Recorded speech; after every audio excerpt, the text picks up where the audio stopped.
Welcome to Prachi academy YouTube channel. आशा करते हैं कि आप लोगों की पढ़ाई लिखाई अच्छी चल रही है, साथ ही साथ आप बोर्ड एग्जाम की भी तैयारी जोर शोर से कर रहे होंगे। पिछले क्लास में हम लोगों ने रेजिस्टेंस का सीरीज कॉम्बिनेशन का डिटेल से स्टडी किए थे, जिसमें से आप सभी स्टूडेंट्स का बहुत सारा प्यार मिला। उसके लिए सभी स्टूडेंट को थैंक्स। और जो स्टूडेंट इस चैनल में नए हैं, चैनल को सपोर्ट करने के लिए चैनल को सब्सक्राइब और वीडियो को लाइक कर दीजिए।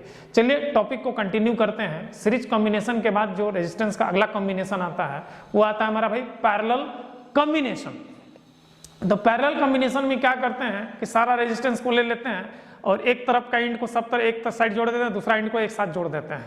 तो उस टाइप का जो कॉम्बिनेशन बनता है उसको हम लोग क्या कहते हैं, पैरेलल कॉम्बिनेशन कहते हैं। जैसे कि फिगर में दिखाया गया, देखिए यहाँ पर रेजिस्टेंस का जो वन साइड इंड है, लेफ्ट इंड सारे एक साथ कनेक्ट है और राइट इंड एक साथ कनेक्ट है, और उसको एक पोटेंशियल वोल्ट से हम लोग क्या कर दिए, कनेक्ट कर दिए। और टोटल पोटेंशियल क्या है, वीपी है, और ये टोटल करंट आईपी है। यहाँ पर करंट क्या हो रहा है, स्प्लिट हो रहा है। करंट स्प्लिट हो रहा है मतलब कि करंट हमारा क्या होगा, एडिटिव नेचर होगा। और चूंकि सारा रेजिस्टेंस के बीच का पोटेंशियल डिफरेंस क्या है, VA माइनस VB है। VA माइनस VB है, क्योंकि VA यहाँ पर क्या होगा, ग्रेटर पोटेंशियल होगा, और VB हमारा क्या होगा, लोअर पोटेंशियल होगा। तो VB यहाँ पर ग्रेटर है और VB हमारा क्या है, लोअर है। तो VA माइनस VB सारे रेजिस्टेंस का, R1 का, R2 का, R3 का, सारे रेजिस्टेंस का क्या है, ये हमारा कॉमन पोटेंशियल डिफरेंस है। तो मेरे भाई वोल्टेज R इक्वली नेचर हो गया, मतलब कि पोटेंशियल डिफरेंस यहाँ पर क्या होगा, सारे रेजिस्टेंस का क्या होगा, इक्वली नेचर में आएगा। करंट आर एडिटिव नेचर, तो करंट आर एडिटिव नेचर मतलब यहाँ पर KCL लागू हो रहा है। यहाँ पर KCL और KVL एक साथ सेटिस्फाइड करता है, याद रखिएगा, ठीक है ना। तो आप ध्यान दीजिएगा, यहाँ पर करंट आर एडिटिव नेचर, तो IP जो करंट होगा ये I1, I2 और I3, यहाँ पर I3 होगा मेरे भाई, यहाँ पर क्या होगा, I3 के एल्जेब्रिक सम के बराबर होगा। मतलब input current equals to output current, यही कहता है KCL क्या कहता है, जितना इनकमिंग करंट होता है वो इक्वल हो जाएगा आउटगोइंग करंट के बराबर। तो इनकमिंग करंट क्या है हमारा, IP है, और आउटगोइंग करंट क्या है, I1, I2, I3 है। तो तीनों का सम जो होगा IP के बराबर होगा। तो IP equals to I1 plus I2 plus I3 according to KCL, Kirchhoff's current law से हम लोग, और इसको इक्वेशन 1 कंसीडर कर देते हैं। अब सबसे पहला चीज हम लोग R1 का करंट को निकालते हैं। तो R1 का करंट क्या है, करंट अक्रॉस R1। तो I1 इक्वल्स टू, ध्यान दीजिएगा, दोनों का कॉमन पोटेंशियल डिफरेंस है, क्या है, VA माइनस VB। तो VA minus VB by R1, तो ये I1 निकल जाएगा। सेम उसी तरह से करंट अक्रॉस R2, तो R2 का भी क्या है, कॉमन पोटेंशियल डिफरेंस है, तो क्या हो जाएगा, VA minus VB by R2। उसी तरह से करंट अक्रॉस R3, तो R3 का करंट क्या है मेरे भाई, ध्यान दीजिएगा, I3 है। तो I3 का क्या हो जाएगा यहाँ पे, VA minus VB by R3। अभी सारे को ऐड कर दीजिए, एडिंग ऑल। जब ऐड कीजिएगा तो I1 plus I2 plus I3 equals to VA minus VB, सब में कॉमन है तो बाहर निकाल दिए, तो 1/R1 plus 1/R2 plus 1/R3 हो गया। अब ध्यान दीजिएगा, इक्वेशन 1 से इसका वैल्यू हम लोग क्या कंसीडर किए हैं, IP कंसीडर किए हैं, देख लीजिए यहाँ पर। तो हम लोग I1 plus I2 plus I3 को क्या कर दिए, IP के बराबर कर दिए, और VA minus VB as it is उतार दिए। अब इधर ये VA माइनस VB इंटू है, इसको इधर लेके चलते हैं, तो क्या हो जाएगा, VA minus VB equals to 1/R1 1/R2 1/R3। अब IP को नीचे लेके आते हैं, IP को नीचे लेके आते हैं, तो VA minus VB by IP according to Ohm's law ये कहलाएगा मेरे भाई RP। क्या कहलाएगा, RP, क्योंकि V by I equals to R होता है। तो यहाँ पर 1/RP equals to 1/R1 plus 1/R2 plus 1/R3 होता है। तो अब यहाँ पर ध्यान दीजिए कि सीरीज कॉम्बिनेशन में इक्विवेलेंट रेजिस्टेंस का वैल्यू बड़ा आता था, लेकिन पैरेलल कॉम्बिनेशन में इक्विवेलेंट रेजिस्टेंस का वैल्यू क्या आएगा, छोटा आएगा, ठीक है, याद रखिएगा।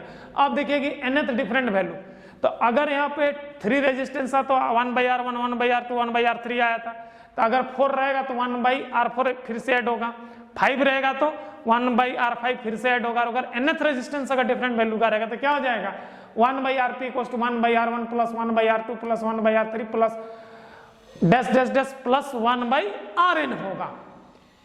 अब ध्यान दीजिएगा यहाँ पर nth same value resistance connected in parallel, अगर सेम वैल्यू रहेगा तो R/N हो जाएगा। क्या हो जाएगा, R/N, जहां पर R क्या होगा, वैल्यू ऑफ वन रेजिस्टेंस, और N क्या होगा, नंबर ऑफ रेजिस्टेंस होगा। इसका बहुत ही बेजोड़ है, क्योंकि जस्ट सीरीज का उल्टा हो जाता है। सीरीज में क्या था, N इंटू R था, यहाँ पर R/N हो जाता है। अब देखिए nth different value conductance connected in parallel. Resistance का उल्टा क्या होता है? कंडक्टेंस होता है, पढ़ा चुके हैं। तो अगर इसका सीधा सीधी अगर मतलब देखिए तो यहाँ पर क्या होता है? रेजिस्टेंस क्या होता है? 1/r इक्वल्स टू क्या होता है? G होता है मेरे भाई। तो यहाँ पर 1/rp है तो क्या होगा? Gp हो जाएगा। यहाँ पे 1/r1 है तो G1, 1/r2 है तो G2, 1/r3 है तो G3, 1/rn तो Gn।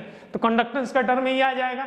इसमें क्या 1/Gp और ये क्या हो जाएगा? 1/r, ये 1/G। तो इसको पलट देंगे तो क्या हो जाएगा? Gp equals to n into G।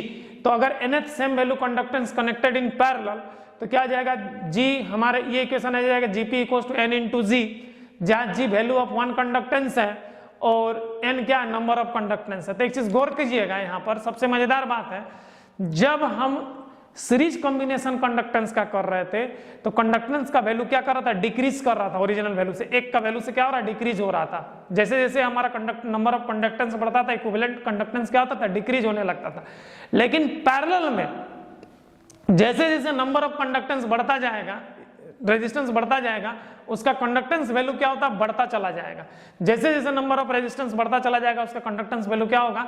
बढ़ता ही चला जाएगा। लेकिन सीरीज में रेजिस्टेंस का वैल्यू बढ़ने से कंडक्टेंस का वैल्यू क्या होता था? घटता चला जाता था मेरे भाई। अब ध्यान दीजिएगा, ये जो सीरीज सर्किट में वोल्टेज डिवाइडर रूल को सेटिस्फाइड करता था, करंट को सेटिस्फाइड नहीं करता था, क्योंकि वोल्टेज उसमें स्प्लिटिंग फॉर्म में था और करंट हमारा इक्वली नेचर में था। यहाँ पर क्या मेरे भाई? वोल्टेज इक्वली नेचर है तो वोल्टेज डिवाइडर रूल को क्या करेगा? सेटिस्फाइड नहीं करेगा। जो इक्वली नेचर रहता है उसको सेटिस्फाइड नहीं करता। और चूंकि करंट हमारा एडिटिव नेचर है तो यहाँ पर करंट डिवाइडर रूल को एग्जिस्ट करेगा, मतलब उसको सेटिस्फाइड करेगा। तो मान लीजिए कि हमको R1 का करंट निकालना है, तो सिंपल सा है 1I1 इक्वल्स टू IP बटा GP। पहले रेजिस्टेंस को कंडक्टेंस बना दीजिए और total current by total conductance into R1 का कंडक्टेंस वैल्यू ले लीजिएगा तो I1 निकल जाएगा। उसी तरह से I2 के लिए IP बटा GP equals two into G2 कर दो तो हमारा I2 निकल जाएगा। तो अगर nth वैल्यू का निकालना है तो क्या हो जाएगा? IN इक्वल्स टू IP बटा GP। IP क्या है? टोटल करंट है, GP टोटल कंडक्टेंस है, GN जिस रेजिस्टेंस का करंट निकालना है उसको कंडक्टेंस बना देना होगा यहाँ पर, ठीक है। और उस कंडक्टेंस वैल्यू को लिख दो तो हमारा nth आर्म का करंट निकल जाएगा। तो ये था मेरे भाई पैरेलल कॉम्बिनेशन। तो हम लोग मोटा मोटी देखे कि यहाँ पर सीरीज और पैरेलल में, सीरीज में क्या हो रहा था? वोल्टेज एडिटिव नेचर था, पैरेलल में वोल्टेज इक्वली नेचर था। सीरीज में करंट इक्वली नेचर था, यहाँ पे करंट एडिटिव नेचर है। उसमें KVL लागू होता है सीरीज में, इसमें KCL लागू होता है। उसमें वोल्टेज सीरीज में वोल्टेज डिवाइडर रूल लागू होता है, पैरेलल में करंट डिवाइडर रूल लागू होता है। सीरीज में रेजिस्टेंस का वैल्यू बढ़ता है इक्विवेलेंट में और कंडक्टेंस का वैल्यू घटता है। पैरेलल में रेजिस्टेंस का वैल्यू घटता है और कंडक्टेंस का वैल्यू क्या होता है? बढ़ता है। तो ये सीरीज और पैरेलल का बेसिक डिफरेंस था मेरे भाई। इसको आप दिमाग में सेट कर लीजिएगा, न्यूमेरिकल बनाने में बहुत सारा आसानी होगा। आशा करते हैं कि आज का क्लास आप लोगों को अच्छा लगा। अगर अच्छा लगा तो चैनल को सपोर्ट करने के लिए चैनल को सब्सक्राइब और वीडियो को लाइक कर दीजिए। जय हिंद, जय संविधान।